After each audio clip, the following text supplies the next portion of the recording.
सभी को सलाम, नमस्कार, आदाब, सत श्री अकाल, जय हिंद, जय भारत। उम्मीद करता हूँ आप सब ठीक होंगे। ये सिर्फ दो चीज़ों के लिए मैंने ये लाइव बनानी है, सिर्फ दो बातें करनी है। एक तो आप सबको मुबारकबाद देना है और दूसरा है बसपा का पतन। आप सबको मुबारकबाद एएमयू के 100 साल यानी एक सदी पूरी होने पर। एएमयू अलीगढ़ मुस्लिम यूनिवर्सिटी 100 साल पूरे हुए हैं। आप सबको बहुत बहुत बधाई। दूसरा ये कि बसपा, आप सब जानते होंगे, हाथी की सवारी कई बार आप सब ने किया होगा, चुनाव में वोट दिया होगा। आप सब के लिए बता दूं, बिहार चुनाव चल रहे हैं। जिन लोगों ने बसपा के साथ गठबंधन किया है वो ये समझ जाएं कि बसपा क्या चाहती है। उत्तर प्रदेश में ये दिखा दिया है माया जी ने कि हम इनडायरेक्ट अपने आप को उनके हाथों बेच चुके हैं जो देश को बेच रहे हैं। जी हाँ, राज्यसभा सांसद का चुनाव चल रहा है।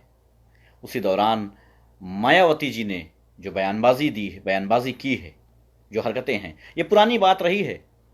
ये काफ़ी अरसे से देखा जा रहा है। जब से सुश्री मायावती जी ने अपना ट्विटर बनाया है तब से इनकी असलियत सामने आ गई है। तब से दिख रहा है कि ये किसी दलित की राजनीति या किसी कुचले की, किसी दबे की राजनीति नहीं कर रही हैं, बल्कि अपनी राजनीति कर रही हैं, अपने परिवार की राजनीति कर रही हैं।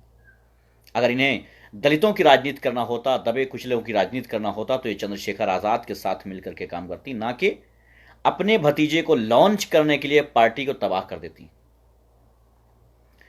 चुनावी सभाएं चल रही हैं, बहुत सारे ऐसे लोग हैं, गणितज्ञ हैं चुनाव के, जो अपनी अपनी गणित लगाते हैं, अपनी अपनी बातें बताते हैं। लेकिन जो मैं जानता हूं, जो मैं समझता हूं, वालेकुम सलाम भाई, मैं जो समझता हूं, मैं जो जानता हूं, वो यही कि ये बसपा जो है, ये भारतीय जनता पार्टी की एक इस टाइम कठपुतली है। आपका वोट अगर बसपा में जा रहा है तो आप 2 वोट का नुकसान और भारतीय जनता पार्टी का 2 वोट का फायदा कर रहे हैं। एक तो जो भारतीय जनता पार्टी के मुखालिफत में जो लोग खड़े हैं, आप उनका नुकसान कर रहे हैं, और दूसरा, आप भारतीय जनता पार्टी को ही इनडायरेक्ट वोट कर रहे हैं। इसलिए ख्याल रखिएगा कहीं ऐसा ना हो कि आपका वोट इनडायरेक्ट भाजपा में चला जाए। इन बातों का ख्याल रखना होता है और ख्याल रखा कीजिए। थोड़ी सी बारीकी होती है राजनीति में, ज़्यादा कुछ नहीं है। आज की राजनीति में सब खुला खुलाया मैदान रखा हुआ है, कहीं कुछ भी नहीं है। ऐसा कुछ भी नहीं है कि साहब हमको पता नहीं है या नॉलेज नहीं। आज सोशल मीडिया का दौर है, 2 मिनट में पता चल जाता है असलियत क्या है। 2 मिनट में असलियत पता चल जाती है। और मायावती जी ने जब से ट्विटर अपना बनाया है तब से इनकी असलियत दुनिया के सामने आ गई है कि भारतीय जनता पार्टी की सेकंड पार्टी बनने का काम कर रही है।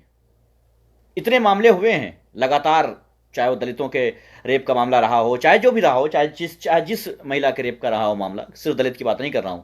एक महिला होने के नाते इन्हें आवाज़ उठानी चाहिए थी, विपक्ष में इनको खड़े होना चाहिए था, लेकिन नहीं। ये ट्विटर पर लिखती हैं कि मैं अपील करती हूं कि कड़ी से कड़ी सजा दी जाए। बस वो अपील तो संबित पात्रा भी करता है, कौन सी नई बात है।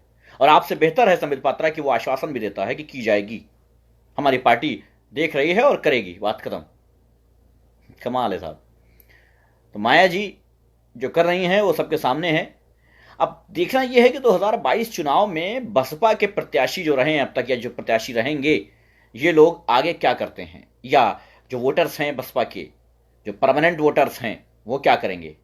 वो भारतीय जनता पार्टी ज्वाइन करेंगे या इनडायरेक्ट भारतीय जनता पार्टी को सपोर्ट करेंगे। देखिए, अगर भारतीय जनता पार्टी आप सब ज्वाइन कर लेते हैं तो फिर दूसरी पार्टियों का इतना नुकसान नहीं होगा। लेकिन अगर आप भारतीय जनता पार्टी ज्वाइन नहीं करते हैं और वोट बसपा को करते हैं तो ये आप 2 वोट का नुकसान कर रहे हैं दूसरी पार्टियों का, और 2 वोट का नुकसान कर रहे हैं भारतीय जनता पार्टी का। एक तो ये कि आप भाजपा को वोट दे रहे हैं इनडायरेक्ट, और दूसरा ये कि आप धोखा दे रहे हैं। जी हाँ, बहुत ज़बरदस्त राजनीति चल रही है आज देश में। बिहार चुनाव चल रहे हैं, सबको पता है बिहार चुनाव में एक तूफान सा आया हुआ है। अगर सीरियसली हकीकती चुनाव हो जाएं तो वहां पर एनडीए का सफाया हो जाएगा।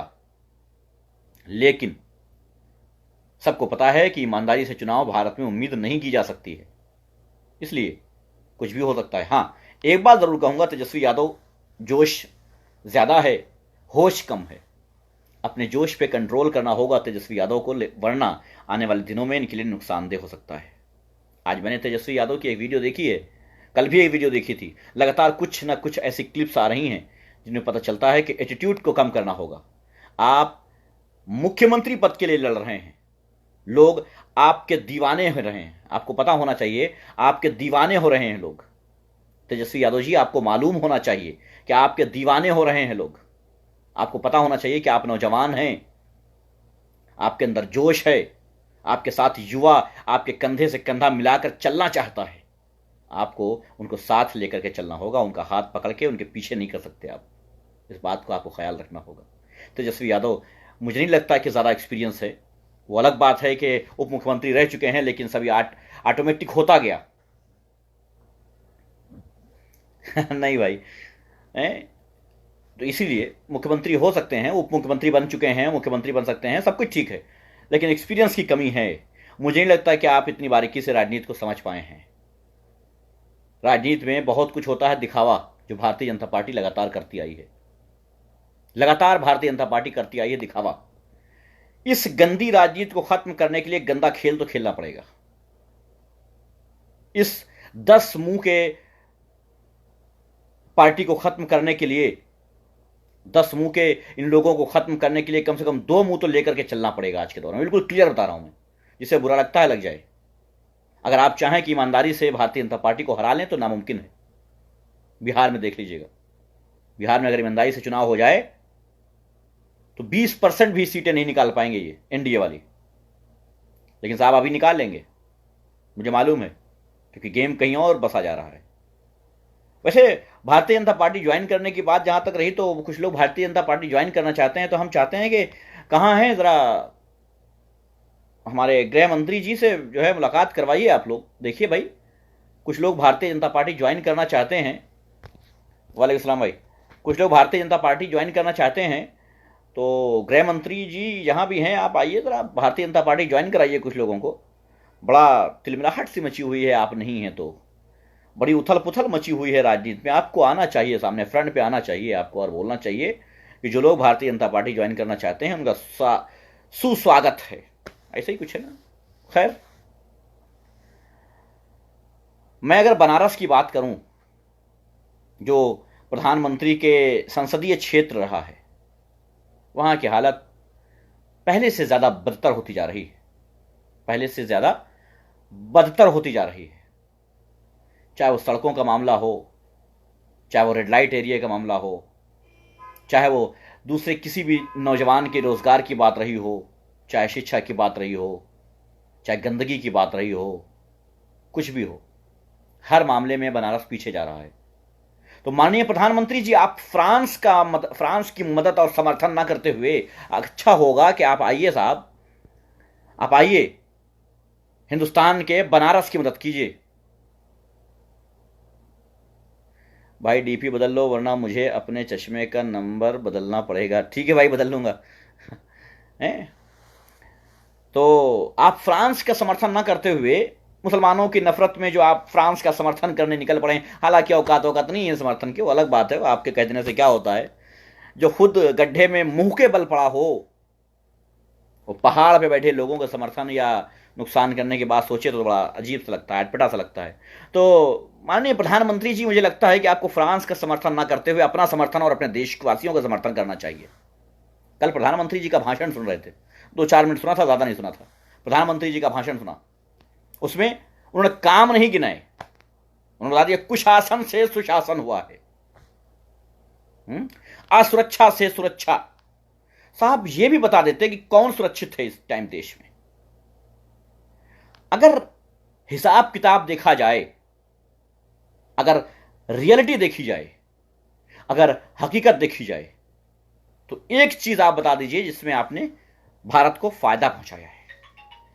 सिर्फ एक चीज, क्या आप पहुंचा सकते हैं? क्या आप बता सकते हैं? मुझे नहीं लगता कि आप बता पाएंगे, मुझे नहीं लगता कि आप बता पाएंगे। हाँ, रेप में बढ़ोतरी हुई है बेशक, नो डाउट, ये सच है कि रेप में बढ़ोतरी हुई है, बेरोजगारी में बढ़ोतरी हुई है, इन सब चीज़ों में बढ़ोतरी हुई है, ये मान सकते हैं हम। तो आप थोड़ा सा अपने आप को सुधारिए और इस देश के बारे में सोचिए। चलिए, आया था मैं 2 मिनट के लिए, लेकिन हो गया काफ़ी टाइम। आया था मैं 2 मिनट के लिए। बहुत बहुत शुक्रिया आप सबका। हाँ, एक पिन किया है मैंने यूट्यूब चैनल, ये है निसार वारिस भाई का, तो प्लीज़ इसे सब्सक्राइब कीजिए। आप लोग अच्छी वीडियो मिलेंगी आपको, उम्मीद करते हैं अच्छी मिलेंगी, तो आप लोग इसको चैनल को सब्सक्राइब कर लीजिए। 2 मिनट के लिए आया था, लेकिन 15-20 मिनट दे दिए। चलिए, बहुत बहुत शुक्रिया, धन्यवाद, जय हिंद, जय भारत।